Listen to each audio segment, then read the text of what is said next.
Bueno, hola a todos, bienvenidos. Agradecida, yo profundamente agradecida, porque todo esto, o recién lo estábamos hablando con Camila, nosotros con ella creemos que tenemos que transferir nuestros conocimientos, que no tiene que quedar dentro de las paredes de un laboratorio, y esto, bueno, lo hacemos con muchísimo esfuerzo y estamos muy contentas las dos de poder seguir haciéndolo. Así que bueno, ahora les voy a presentar a nuestra disertante del día de la fecha.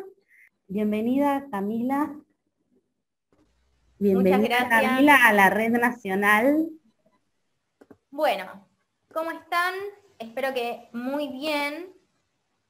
Como dijo Laura, sí, mi nombre es Camila, soy estudiante, sí, de la Tecnicatura en Hemoterapia e Inmunohematología de la UBA, estudiante de Medicina, y hice la parte o el tramo pedagógico para ser ayudante en una de las materias, que es Fisiología de la Sangre. Por motivos de pandemia no di clases, entonces me abrí el Instagram y bueno, por ahí conocí a la Red Nacional, así que agradezco mucho el espacio y espero que lo disfruten, porque la realidad es que armé este seminario con mucho cariño. Bueno, arranquemos. Bien, vamos a hablar brevemente, sí, va a haber cosas que para quienes ya estén egresados quizás sean un poco básicas, sí, pero vamos a hablar realmente de conceptos básicos sobre lo que es la inmunohematología. Bien, es importante aclarar, y les quiero aclarar a todos los participantes, que yo no me voy a meter en lo que son realmente cantidades, ¿sí? O no me voy a meter en técnicas o en el paso a paso, sino que voy a hablar de manera general de los conceptos que, a mi parecer, son los más importantes referidos a la inmunohematología. Bien, ¿qué es la inmunohematología realmente? Bueno, es una ciencia, ¿sí?, que va a estudiar todos aquellos o aquellas reacciones, en realidad, antígeno-anticuerpo, que van a suceder, ¿sí?, y que nosotros lo vamos a poder ver en lo que son las aglutinaciones. La inmunohematología ayudó muchísimo, ¿sí?, también, y aportó un montón de información a todo lo que vendría a ser la herencia, ¿sí?, porque gracias a los aportes y el conocimiento y los estudios, ¿sí?, de avanzada que hizo la inmunohematología frente a lo que es herencia, podemos saber, junto con obviamente otras leyes, como las leyes de Mendel, ¿sí?, cómo es la herencia para los grupos sanguíneos, ¿sí?, principalmente, y también la inmunohematología ayudó muchísimo a todo lo que es la criminalística. Entonces hablemos, ¿sí? Nuestro, ¿no?, vendría a ser objetivo de estudio, va a ser la sangre, ¿bien? Y sabemos que la sangre se va a dividir en elementos formes, ¿bien?, y en la parte plasmática, en la parte que sería líquida. Como vemos en la imagen, los elementos formes van a ser aquellos glóbulos, ¿sí?, obviamente glóbulos rojos, glóbulos blancos y otras células conocidas como plaquetas, ¿bien? Y que todo esto va a estar inmerso, no solamente todo esto va a componer la sangre, y esto también está suspendido en el plasma, que va a ser esta parte líquida, ¿sí?, de este objeto nuestro de estudio, que es la sangre. A nosotros realmente, ¿sí?, dentro de lo que es la inmunohematología, nos va a importar y vamos a hablar centralmente de los glóbulos rojos. ¿Por qué motivo? Porque los glóbulos rojos, ¿sí?, van a ser los que van a llevar principalmente los antígenos de interés para los grupos sanguíneos. Bien. Es importante definir antígenos, ¿sí? Uno cuando habla de antígenos siempre se imagina algo particular, como si fuese aquella estructura molecular definida, ¿sí?, dentro de lo que es un patógeno, es decir, un bicho particular. Supongamos, no sé, es verdad, esto es así, ¿sí? El antígeno forma parte de lo que son estos, bueno, básicamente los antígenos de los patógenos, pero para nosotros, ¿sí?, lo que nos va a interesar, y acá es la diferencia y el punto clave, como el quiebre, que vamos a hablar de antígenos que están anclados, bien, en la superficie del hematí, que también van a generar una respuesta inmune, pero que sin embargo, ¿sí?, frente a lo que es un antígeno, que como la primera definición que se nos viene de antígeno quizás va a ser, bueno, aquella molécula de estructura definida, pero que es externa al cuerpo y que genera una respuesta inmune, bueno, en este caso no, ¿sí? En condiciones fisiológicas normales, nosotros para los antígenos que están anclados en la membrana de nuestros eritrocitos, no vamos a generar una respuesta inmune, es decir, no vamos a generar un anticuerpo, ¿bien? Y a ese proceso se le llama tolerancia. Nosotros vamos a tener una tolerancia frente a nuestros antígenos propios. ¿sí? Reconocemos que tenemos antígenos, pero no generamos estos anticuerpos. Sin embargo, tenemos fallos, ¿sí? Y estos fallos muchas veces son a causa de procesos autoinmunes. Bien, de vuelta, es importante definir y tener en cuenta una parte de elementoforme, ¿sí? Y la parte de plasma. Bien. Ahora bien, hablemos del BCR. Esto es importante porque para nosotros vamos a hablar dentro de medio segundo de anticuerpos, ¿sí? Y estos anticuerpos van a estar definidos o van a ser generados gracias a los linfocitos B. Sabemos que los linfocitos B, ¿sí? Van a generar, ¿qué cosa? Bueno, plasmocitos de vida media larga y plasmocitos de vida media corta. A nosotros en particular, y los que van a ser realmente de interés, sí van a ser los plasmocitos de vida media larga. Sin embargo, podemos ver plasmocitos de vida media corta. ¿Bien? ¿Qué es importante de esto? Bueno, definir cómo es el receptor clonotípico, ¿sí? De lo que es el linfocito B, que va a ser este BCR.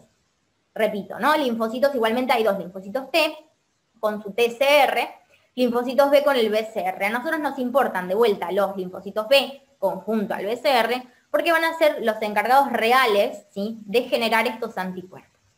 ¿Cómo está formado, ¿sí? Este BCR? Bueno, como bien dice la diapo, por una inmunoglobulina de tipo IgM, ¿bien?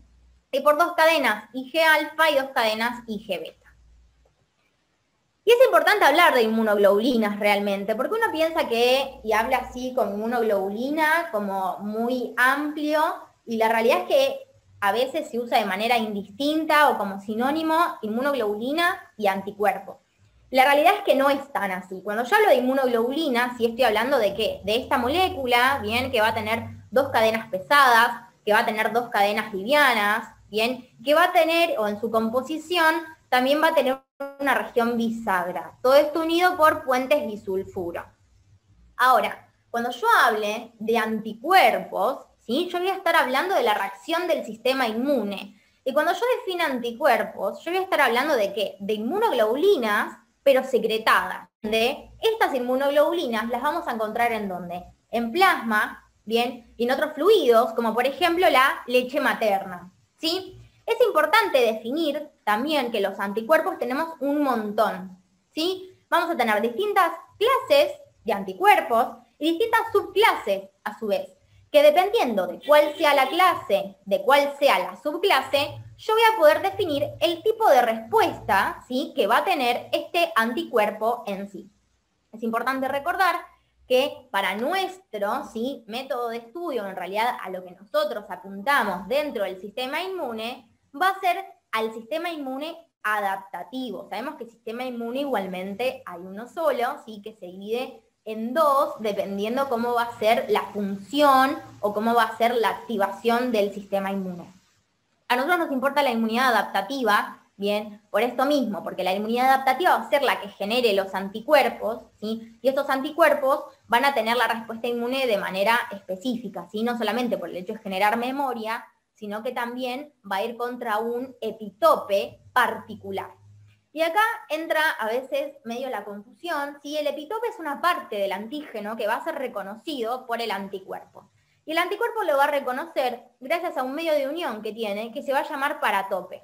Por ende, el epitope es epitope antigénico. Bien, es parte, en este caso, ¿sí? Del antígeno que está anclado ¿a dónde? A la membrana del hematí.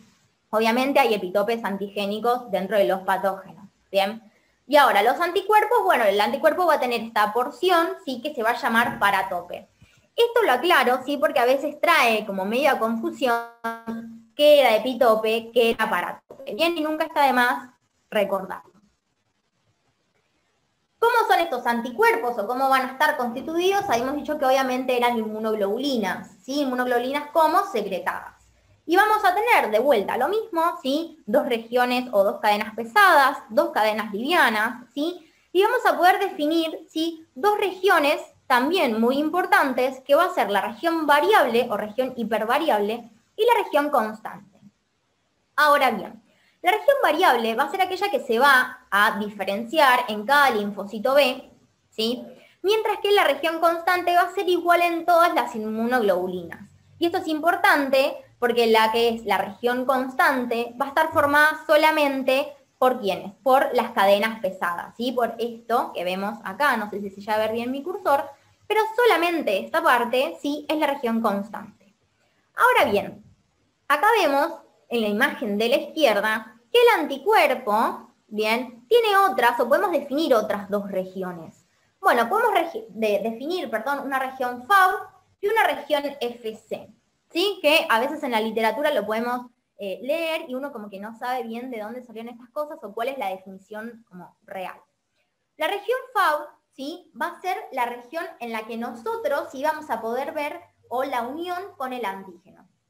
Ahora bien, esta región, la región FAB per se, ¿sí? Va a reconocer ¿qué cosa? Aquellos antígenos específicos para cuál fue generado este anticuerpo. Bien, mientras que la región FC, ¿sí? Va a ser el nombre de FC, fracción cristalizable, ¿sí? Es aquel que es una región, obviamente, también de este anticuerpo, que va a interactuar ¿con quién? Con receptores, ¿sí? O con otros receptores celulares distintos a lo que es un anticuerpo, y también a los receptores del complemento. Bien, es importante que para nosotros, ¿sí? Cuando estudiamos todo lo que es la parte de inmunematología, no solamente hablamos per se, si solo así, de antígenos, de anticuerpos, sino hablamos de todo el sistema inmune, ¿bien? Y dentro del sistema inmune, nuestro foco de atención, de vuelta, repito, está dentro de la inmunidad adaptativa. Sin embargo, participan, ¿sí? Otras cuestiones del sistema inmune, como por ejemplo el sistema de complemento, como por ejemplo la neutralización. Bien. Ahora bien, a veces, ¿sí? Dentro de lo que es la definición de lo que es un anticuerpo, vamos a ver, ¿sí? Que podemos encontrar el isotipo y el idiotipo, ¿sí? El isotipo me va a definir, ¿sí? O van a ser las cadenas pesadas de este anticuerpo, es decir, lo que me va a definir el anticuerpo. Mientras que, ¿sí? Las cadenas livianas van a definir al idiotipo. Esto es importante recordarlo, ¿sí? Porque vamos a encontrar, como dije anteriormente, distintos tipos, ¿sí? De anticuerpos, o sea, distintas clases de anticuerpos, y a su vez distintas subclases dentro de estas clases. A nosotros lo que más nos interesa en la realidad, o nuestro foco también de estudio, va a estar dentro de lo que son las IgG o la IgM, ¿sí? La IgM es enorme, si es un pentámero, tiene de 10 a 12 sitios de unión, y se lo conoce como los anticuerpos fríos. ¿Por qué? Porque el medio óptimo de reacción dentro de lo que son las IgM, ¿sí? Va a ser un rango de entre 4 a 27 grados. Entonces, en ese momento nosotros vamos a ver la aglutinación con el antígeno, en caso de que el anticuerpo en cuestión, ¿sí? Esté dirigido contra el antígeno que yo puse en la prueba. Mientras que la IgG, ¿sí? Se la conoce como lo que es un anticuerpo de tipo caliente. ¿Por qué motivo? Porque el medio óptimo de reacción, o donde lo vamos a ver, ¿sí? Va a ser de 37 grados en adelante. Y esto es importante también, porque como podemos ver en la imagen, ¿sí? La IgM, al ser tan enorme, tiene la capacidad de aglutinar por sí sola, mientras que la IgG no. Por ende, yo a la IgG además, ¿sí? Necesito de otro reactivo para poder verla. La IgM tiene una capacidad, ¿sí? Que es la de activar complemento, que la comparte con la IgA, ¿bien? Y es importante y es interesante esto porque dependiendo de los diferentes medios, ¿sí? De reacción donde yo esté viendo la aglutinación, voy a poder definir si estoy frente a un anticuerpo de tipo IgG, por ejemplo, o de un anticuerpo de tipo IgM por el otro. Además, sí, tenemos otros tipos de anticuerpos, como la IgA que la nombré recién, que la vamos a encontrar como en saliva y en leche materna, la IgD y la IgE. La IgE es muy común verla frente a reacciones alérgicas, ¿bien? Y la IgD solamente va a formar parte de lo que es el receptor de células B, activando a basófilos y a mastocitos. Ahora bien, recién hablé de la importancia clínica, ¿sí? La importancia clínica referida al revelado, dependiendo de dónde yo esté viendo, ¿sí? La reacción. Repito, nosotros vamos a hacer, ¿sí? O nosotros vamos a definir la presencia o no de un antígeno, o la presencia o no de un anticuerpo, si yo veo o no la aglutinación, ¿bien? Entonces, yo necesito saber qué es lo que estoy viendo y cómo lo estoy viendo. A lo que voy, yo necesito saber la intensidad, ¿sí? Necesito saber si es 2, 3, 4 cruces, o si fue un negativo, ¿bien? necesito saber si hay reactividad real o no en la fase antiglobulínica, esto que yo les decía, si hay reactividad en la fase antiglobulínica.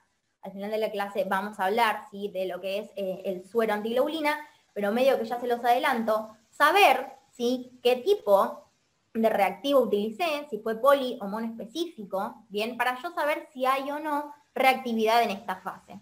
El rango térmico, que es súper y mega importante, de vuelta, ¿sí?, por los anticuerpos que tenemos, anticuerpos fríos y anticuerpos calientes, bien, la afinidad y la especificidad del anticuerpo involucrado, la clase y la subclase de inmunoglobulina, porque por ejemplo de las IgG tenemos IgG de tipo 1, 2, 3 y 4, y es importante definir la subclase de inmunoglobulina de tipo IgG, por ejemplo, porque sabemos que la 1 y la 3 atraviesan placenta, ¿sí? Entonces, dependiendo frente a qué tipo de inmunoglobulina IgG esté hablando, voy a estar en mayor o menor medida de un riesgo potencial de, por ejemplo, una enfermedad hemolítica del recién nacido, ¿bien?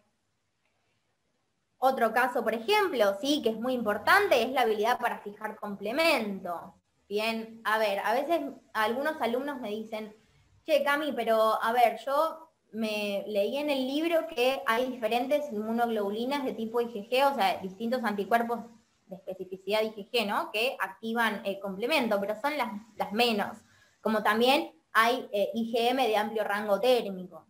Bien, a ver, lo más común es que sean anticuerpos de vuelta calientes o fríos.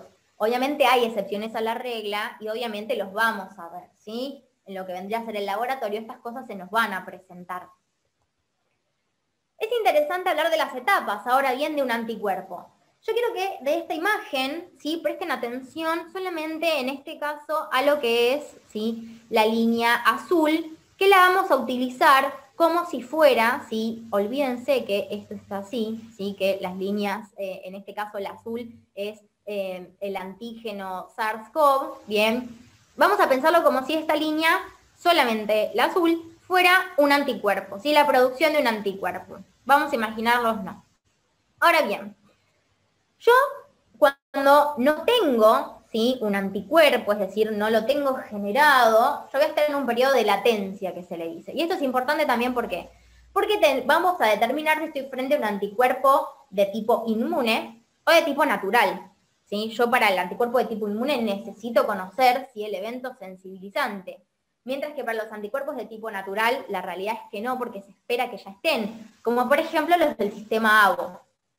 Entonces, volvamos a la imagen. Definamos que esto sí es la producción del anticuerpo. Solamente el azul, olvidémonos que este gráfico tiene en realidad otras indicaciones.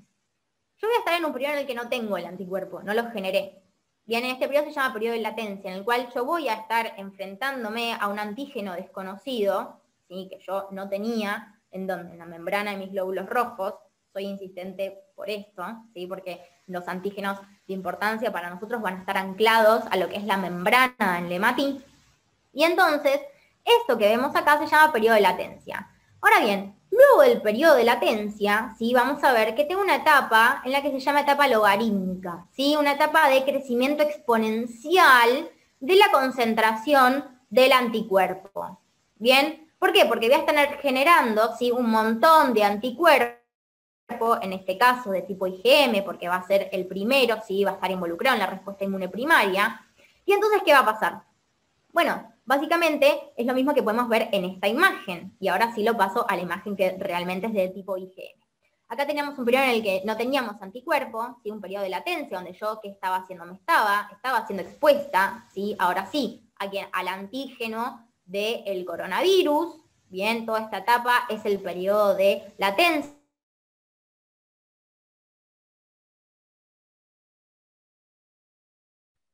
Cami, Concentración de Cami, ¿sí? Se llama MZ, ¿sí? Donde Cami, yo ¿me voy a estás estar... escuchando? Perdóname que Sí, te interrumpa. ¿Sabes que sí. se entrecortó un poquitito eh, la señal? Ah, bueno, ¿a Salió. dónde se cortó? Así repito. No, lo último que dijiste, fue un Bien, poquito. bien. Gracias por No, avisarme. por Si se favor. vuelve a cortar, me avisan. Sí, sí, sí. Esto que venía diciendo, ¿sí? Yo acá tengo, bien, lo que es la concentración exponencial, ¿sí? Que está creciendo la IgM. Y este periodo se llama de meseta, ¿sí? ¿Por qué de meseta? Bueno, porque voy a estabilizar la concentración, ¿sí? del anticuerpo. Y toda esta etapa que vemos acá es de descenso o de eliminación, ¿sí? ¿Por qué? Porque yo ya generé los anticuerpos, bien, terminé con la respuesta inmune, y luego vamos a ver, ¿sí? La generación de los anticuerpos de tipo IgG. Bien, ahora, frente a un segundo encuentro, ¿sí? Es decir, frente a yo ya generé, bien, los anticuerpos de tipo IgM, y ahora voy a tener que generar otro tipo de anticuerpos porque van a ser los de tipo IgG, los que van a estar involucrados en la respuesta inmune secundaria casi siempre.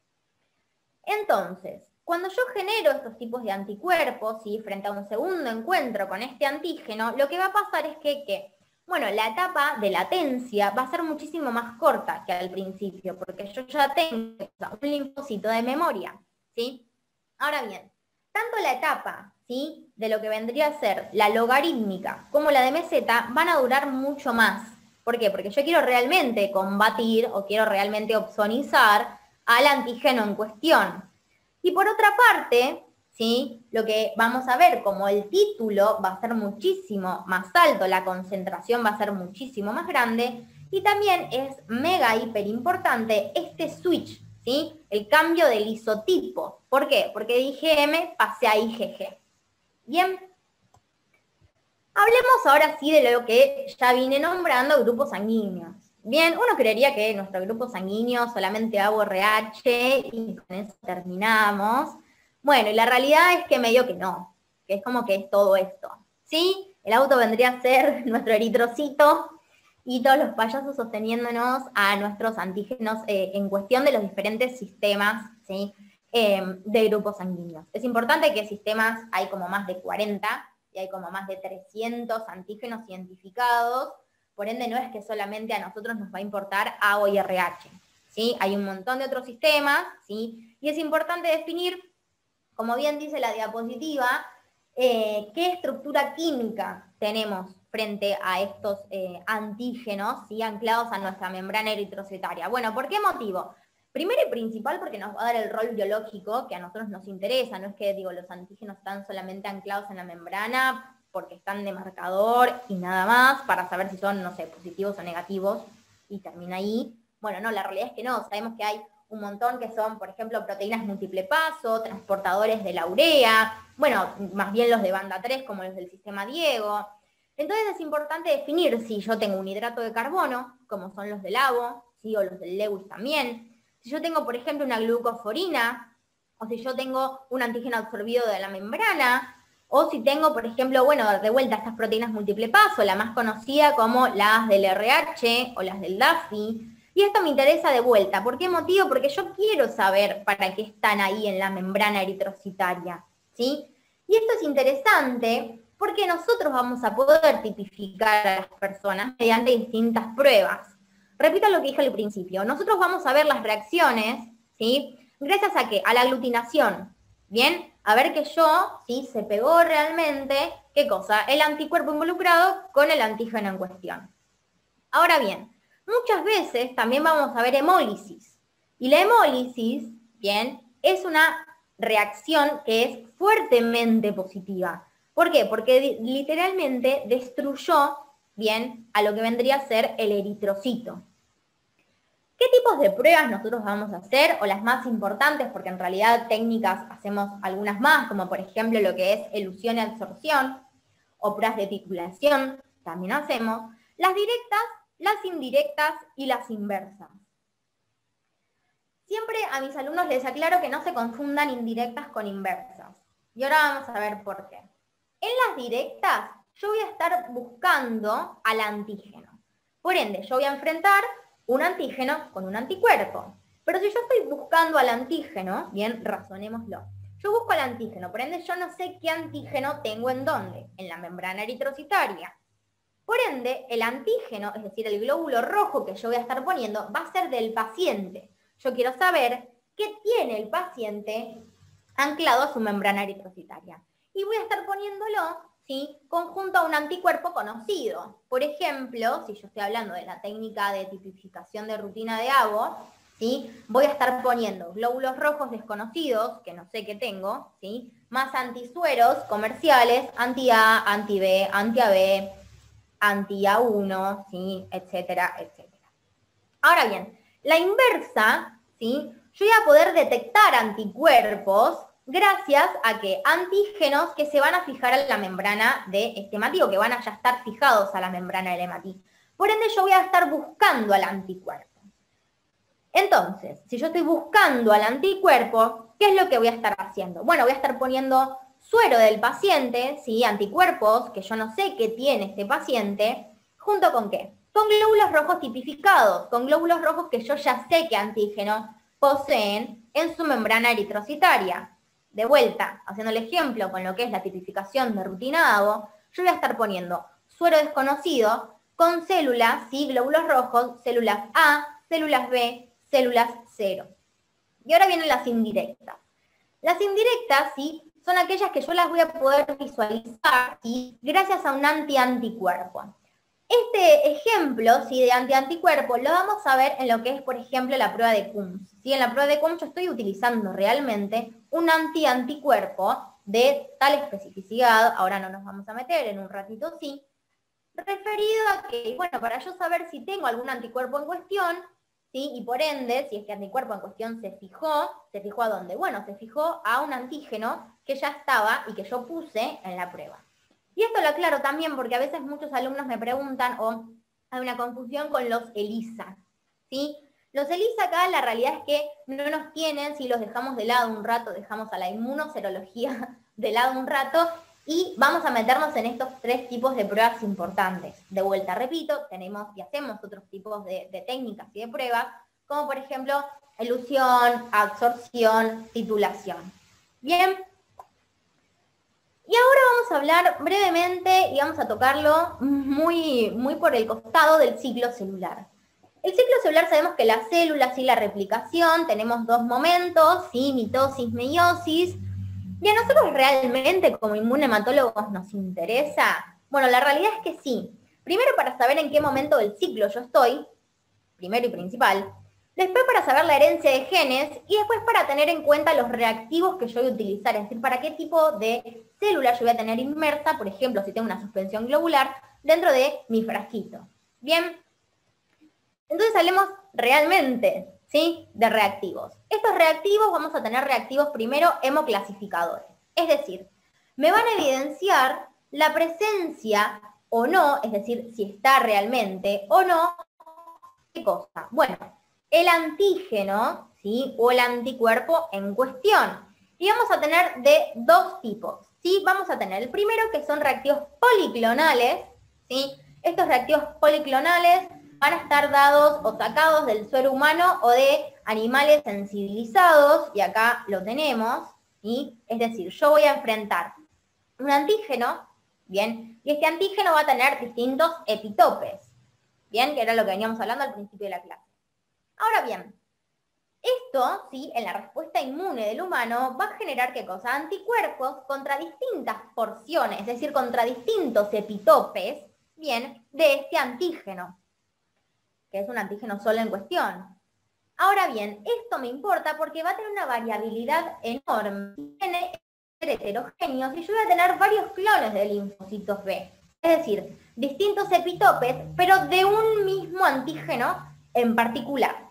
Y esto es importante, ¿sí? Y tiene una ventaja, que los reactivos policlonales, ¿sí? Vamos a decir que como que no se modifican, ¿sí? O en realidad tienen la capacidad de sobrevivir a los cambios que puede llegar a generar algún tipo de acción. ¿Por qué? Porque generó anticuerpos contra diferentes epitopes. Entonces supongamos que, no sé, voy a poner un ejemplo quizás un poco, supongamos, este tubito antígeno. ¿Sabes qué? Cami, discúlpame que te interrumpa. ¿Sí? Se corta un poco, se entrecorta la ver. disertación un poquito. A ver. Espérenme un momento. A ver. Bueno, ahí medio que Ahí. me cambié de red. Si se vuelve a cortar, Laura, avísame, ¿eh? Sí, sí, yo te voy avisando. Dale, genial.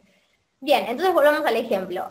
Esto vendría a ser mi antígeno, ¿sí? Todo esto es mi antígeno y yo voy a generar anticuerpos contra distintas porciones de este antígeno. Por ejemplo, anticuerpo tapa, anticuerpo liñita, anticuerpo lo que sea. Ahora, supongamos que este antígeno, ¿sí? Por resistencia o por lo que sea, perdió, ¿sí? El antígeno tapa. Lo perdió, ¿sí? Pero sin embargo, yo lo voy a poder seguir reconociendo este antígeno. ¿Por qué motivo? Y bueno, porque sigo teniendo el anticuerpo, liñita, el anticuerpo rayita, el anticuerpo lo que sea, pero sigue siendo este mismo antígeno. Bien, esto es los reactivos, ¿sí? O cómo se generan, ¿sí? Los reactivos policlonales, ¿sí? Sin embargo, tienen una desventaja que va a ser que casi siempre los vamos a tener que leer en fase antiglobulina. Bien, porque casi siempre van a ser de tipo IgG. Por otro lado, tenemos los reactivos monoclonales, ¿sí? Que estos van a estar dirigidos contra un epitope en particular, por ende son homogéneos y tienen una producción en cantidad. ¿Cómo los generamos? Bueno, juntamos una célula B productora, ¿sí? Con una célula de mieloma y lo ponemos a fabricar este anticuerpo en cuestión A mí contra este te epitope. vuelvo a molestar, Sí. te vuelvo a molestar. ¿Sabés qué? Pienso, ¿no? Si apagás la cámara y a ver así si no se te corta tanto. Bueno, ahí puede ser. Ahí.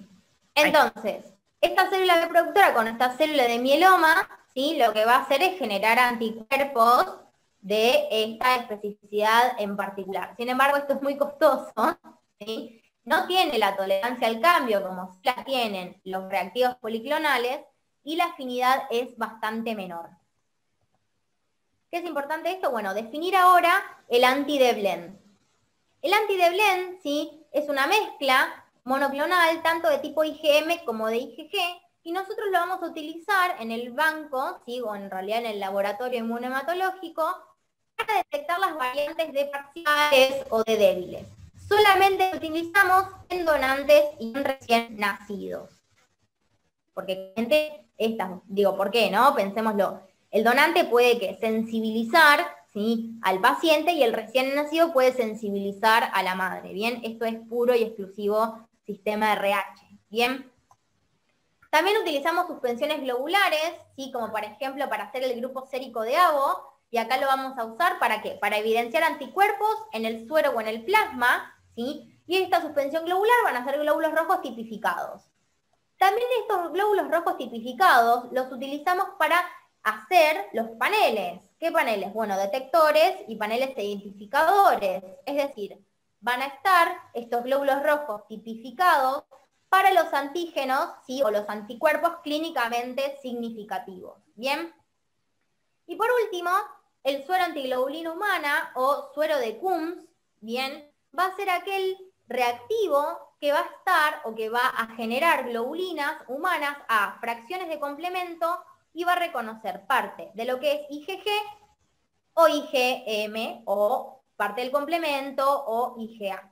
Ahora bien, esto de suero antiglobulina humana realmente es un anticuerpo, ¿sí? Va a reaccionar contra la cadena pesada del anticuerpo en cuestión.